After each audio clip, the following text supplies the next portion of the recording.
गुजरात में असेंबली इंतखाब की तारीखों के ऐलान के बाद से ही सियासी सरगर्मियां तेज हो गई हैं। गुजरात में 27 सालों से बीजेपी की हुकूमत है। इस बार दो बड़ी सियासी जमातें बीजेपी और कांग्रेस के साथ साथ आम आदमी पार्टी भी गुजरात में सरगर्म नजर आ रही है।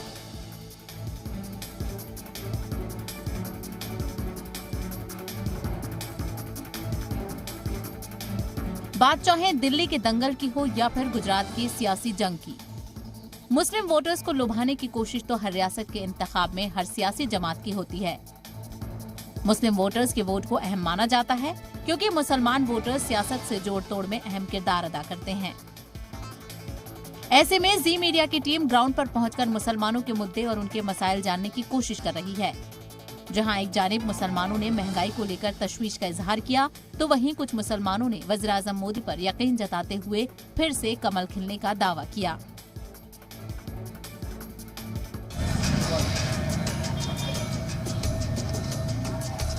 वहीं हमारे रिपोर्टर गुजरात के इंतखाबी मुद्दे जानने के लिए गोधरा पहुंचे।